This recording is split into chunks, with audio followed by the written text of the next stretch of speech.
প্রিয় দর্শক, আসসালামু আলাইকুম। থ্রি আর নেক্সাস মিডিয়ার সবাইকে স্বাগত জানাচ্ছি।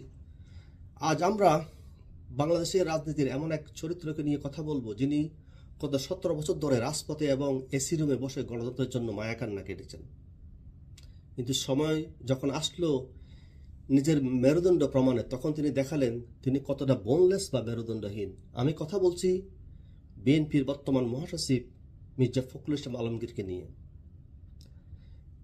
একদিকে গণতন্ত্রের বলি, আর অন্যদিকে সবচেয়ে প্রাচীন ও বৃহত্তম রাজনৈতিক দল আওয়ামী লীগকে নিষিদ্ধ করার জন্য ডক্টর ইউনূস সরকারের পা চেটেছে তারা, এবং ইউনূস সরকার যেটা করেছে সেটাকে তারা আরও আইনি প্রক্রিয়ায় দলকে নিষিদ্ধ করেছে। এটা কি বলে গণতন্ত্র? একে কি বলে রাজনীতি? আজ আমরা উন্মোচন করব এই ভণ্ডামি, এই প্রতারণা এবং এই ডবল স্ট্যান্ডার্ড আসল চেহারা। গত 17 বছর ধরে আমরা কি শুনেছি?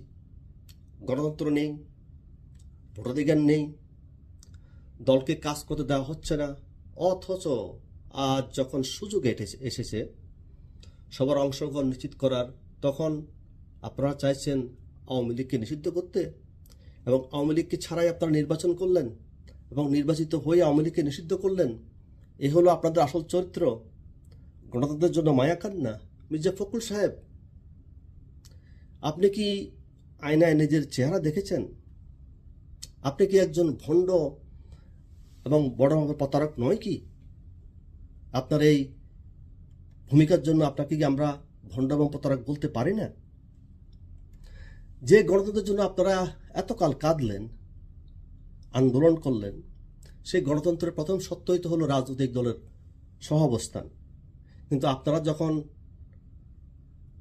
ডক্টর ইউনূসের কাঁধে বন্দুক রেখে ক্ষমতায় আসলেন এবং ক্ষমতায় এসে আওয়ামী লীগকে নিষিদ্ধ করলেন, কারণ আপনারা জানেন রাজপথে লড়াই করে আওয়ামী লীগকে হারানো আপনাদের পক্ষে অসম্ভব, তাই শর্টকাট পথ খুঁজছেন আর গণতন্ত্রের গণতন্ত্রের জন্য মায়াকান্না করতেছেন।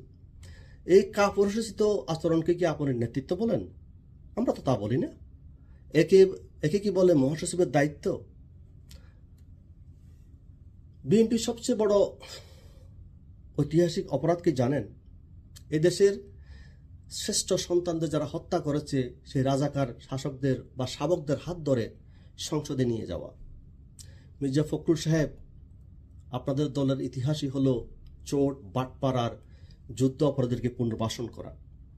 আপনাদের নেতা জিয়া রহমান যা চালু করেছিলেন, খালেদা জিয়া দীর্ঘায়িত করেছিলেন, সেটা কন্টিনিউ করেছিলেন, এবং আপনারা আজকে ক্ষমতায় গিয়ে সেই ধারাবাহিকতায় বজায় রেখেছেন।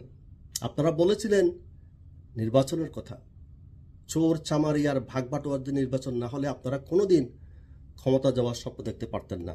মিস্টার ফখরুল, আপনাদের সাহস তো তখন দেখা যায় যখন আপনারা অন্যের সহায়তায় চলেন, আপনারা নিজে চলতে পারেন না। একা দাঁড়ানোর ক্ষমতা আপনাদের কোনোদিনই ছিল না, আর রাজাকারের সহযোগিতা নেওয়ার সেই দায় আপনাদের আজীবন বহন করতে হবে। দেশের মানুষ ভুলে যায়নি কারা এই দেশের আলবদর, রাজাকার, গার্ডদের জাতীয় পতাকা তুলে দিয়েছিল। আপনারা সেটা দ্বিতীয়বার করলেন। লাল বদরকে সংসদে পাঠালেন, যারা নিরীহ মানুষকে হত্যা করে আরেকজনের উপর দোষ চাপিয়েছিল, এবং জামাত, যারা বাংলাদেশের স্বাধীনতাকে বিশ্বাস করে না, মুক্তিযুদ্ধকে জুতার মালা পরিয়ে রাস্তায় হাঁটিয়েছে এবং বঙ্গবন্ধুকে অপমানিত করে দেশকে অস্বীকার করে, তাদেরকে আমরা সংসদে পাঠিয়েছেন। তাদের গাড়িতে আপনারা জাতীয় পতাকা তুলে দিয়েছেন। এবার আসি উন্নয়নের কাণ্ডারি শেখ হাসিনার প্রসঙ্গে। মির্জা ফখরুলেরা বছরের পর বছর মিথ্যা প্রচার চালিয়েছিলেন দেশে নাকি ভারতের কাছে বিক্রি করে দেওয়া হচ্ছে। আমি আজ ফখরুল সাহেবকে চ্যালেঞ্জ করে বলি, গত 15 বছর একটা প্রমাণ দেখান যে দেশ বিক্রি হয়েছে। আপনারা দাসত্ব চুক্তি বলেছেন, অনেক দেশ বিক্রির কথা বলেছেন, অনেক অসম চুক্তির কথা বলেছেন। ডক্টর ইউনূস যখন ক্ষমতা এসেছিল, কোনো চুক্তিকে তারা বাতিল করেছিল? আপনারা ক্ষমতা এসেছেন, আপনারা তো ভারতের পা চাটছেন। আপনারা তো একটি চুক্তি বাতিল কথা বলেননি। আপনারা আজ মার্কিন যুক্তরাষ্ট্রের গোলামির টিকিট হাতে দেশ চালানোর স্বপ্ন দেখছেন। একটি কথা পরিষ্কার মনে রাখবেন, শেখ হাসিনার মতো যোগ্য নেত্রী এই বাংলাদেশে আগামী 50 বছরও আর একজন আসবে না। তিনি প্রপাগান্ডা নয়, তিনি কাজে বিশ্বাসী ছিলেন। আর আপনারা প্রপাগান্ডা চালাতেন, যে প্রপাগান্ডা আজকে দেশের মানুষের কাছে স্পষ্ট প্রমাণিত আপনারা কে সত্য, কে দেশকে প্রকৃতভাবে ভালোবাসে। ষড়যন্ত্র করে প্রপাগান্ডা চালিয়ে সত্যকে সাময়িক দাবিয়ে রাখা যায়, কিন্তু চিরস্থায়ী করা যায় না। আর আপনারা শুধু প্রপাগান্ডা চালিয়ে জীবন পার করে দিলেন। একজন মুসলমান, আপনিও মরবেন, আমিও মরব, আল্লাহর কাছে কি জবাব দিবেন? আপনারা যে মিথ্যা রাজনীতি করেন, প্রপাগান্ডা রাজনীতি করেন, আজকে যদি মারা যান আল্লাহর কাছে কি জবাব দিবেন মিস্টার ফখরুল? আর দেশের মানুষ বুঝতে পেরেছে উন্নয়নের জোয়ার কার হাতে ধরে হয়েছিল এই দেশে, এবং কারা এই দেশের কতটুকু উন্নয়ন করেছে আর কারা ধ্বংসের রাজনীতি করেছে।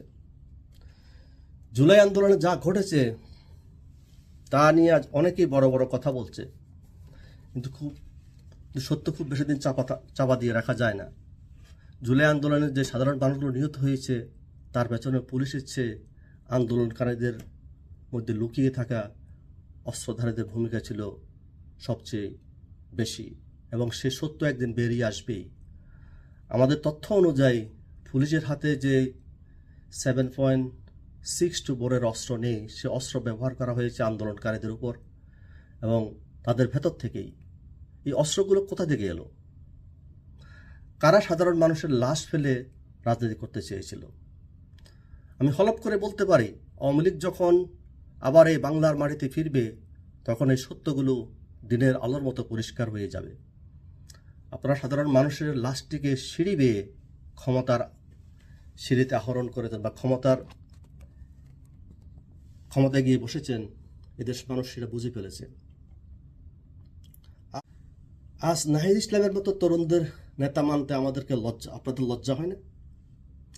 সাধারণ মানুষের লাশ ফেলে যাদের নেতা বানানো হয়েছে তাদের পেছনে দাঁড়িয়ে মির্জা ফখরুল সাহেবেরা হাততালি দিচ্ছেন, তাদের প্রশংসা করছেন। মির্জা ফখরুল সাহেব, আপনার তো লজ্জায় পদত্যাগ করা উচিত। অথচ আপনার উচিত মহাসচিবের পদ ছেড়ে দিয়ে এনসিপি বা এমন কোনো ভুইফোট দলের দায়িত্ব নেওয়া। আপনার মতো লোকের বিএনপির মহাসচিবের দায়িত্ব নেওয়া খুবই অপমানজনক, খুবই লজ্জাস্কর। আপনি যে স্ট্যাটাস দিয়েছেন ডক্টর নাহিদ ইসলামকে নিয়ে, সেই স্ট্যাটাসের পরে আপনাদের এই পদ থেকে পদত্যাগ করা উচিত। তাহলে অন্তত নাহিদ ইসলামের মতো নেতা মানতে আপনার আর কষ্ট হবে না। আপনার মুখ থেকে আজ যেসব কথা বের হচ্ছে সেগুলো আপনার পাপের ফসল। মেরুদণ্ডহীন মানুষের কথা যখন বেশি হয় তখন তা প্রলাপ ছাড়া আর কিছুই না। মনে রাখবেন, অন্যের কাঁধে বন্দুক রেখে যারা স্বীকার করতে চায় তাদের সে মাসুল একদিন কড়ায় গন্ডায় গুনতে হয়। বাংলাদেশের মানুষ রাজাকারের শাবকদেরকে কোনোদিনই নেতা হিসেবে মেনে নেয়নি, মেনে নিবে না। চোর, বাটপার আর মিথ্যুকদের জায়গায় বাংলার মাটিতে নয়। সত্যের জয় নিশ্চিত, আর আপনাদের পতনও অনিবার্য, শুধু সময়ের ব্যাপার। সেই দিনের অপেক্ষায় রইলাম যখন সত্য প্রকাশিত হবে এবং আপনাদের এই ভণ্ডামের মুখোশ চিরতরে খুলে যাবে। ধন্যবাদ।